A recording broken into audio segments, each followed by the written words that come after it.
ஏன்க்கா சோகமா இருக்க?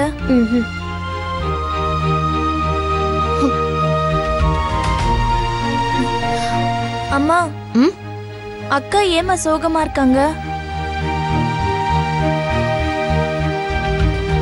ஏமா நீ எதுவுமே கேட்க மாட்டேங்கிற?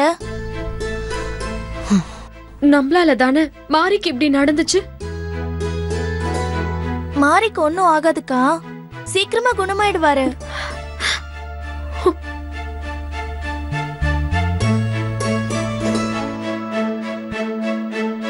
என்ன எல்லாரும் சோகமா இருக்கீங்க? கப்பல் ஏதாவது கவுந்துருச்சா?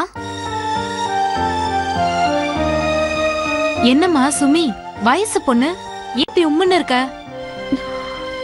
மாரி அப்படி பார்த்ததுல இருந்தே என் மனசு சரியில்லக்கா. நானும் தான் இப்ப போய் மாரிய பாத்துட்டு வந்தேன். அதுக்காக நான் உங்கள மாதிரியா இருக்க? நானும் சொல்றேன், யாருமே கேட்க மாட்டேங்கிறாங்க. நமக்கு தெரிஞ்சவங்க யாருக்காவது ஏதாவதுன்னா மனசுக்கு கஷ்டமா தான் இருக்கும். அதுக்காக இப்படியே இருந்துட்டா எல்லாம் சரியாயிடுமா? இப்படி எல்லாம் நடக்கணும்னு இருக்கு, அதான் நடக்குது. இன்னும் ஒரு வாரத்துல அவனுக்கு உடம்பு சரியாயிடும். நீங்க எங்கேயாவது வெளியில போயிட்டு வாங்க, அப்ப கொஞ்சம் நல்லா இருக்கும். பேசாம கோயிலுக்கு போயிட்டு வா, மனசுக்கு நிம்மதியா இருக்கும். பிரியா, கிளம்ப. போய் சட்டுப்புட்டுன்னு குளிச்சுட்டு வா, கோயிலுக்கு கிளம்ப. சொன்னா கேட்க மாட்டேன். வா வா வா வா.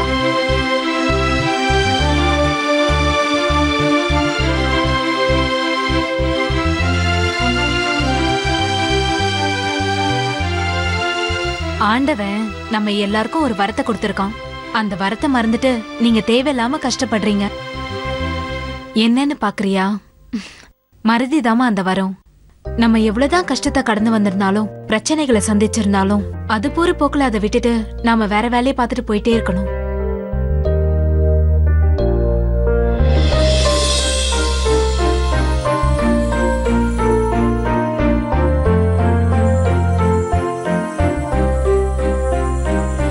பாத்தியா எவ்வளவு அழகா இருக்க பாரு.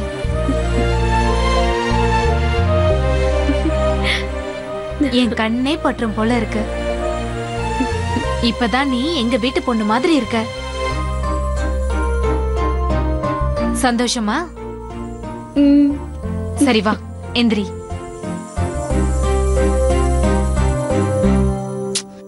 என்னம்மா இவ்ளோ நேரம் ஆகுது வரத்துக்கு?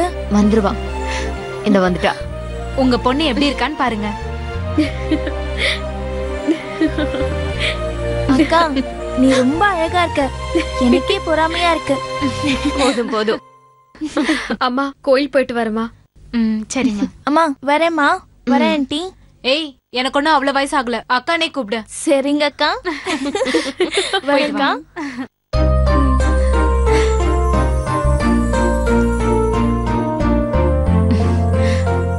அவங்க சின்ன பொண்ணுங்க, நீங்க தான் உங்களுக்கு எடுத்து சொல்லணும். சரி, நான் போயிட்டு வரேன்.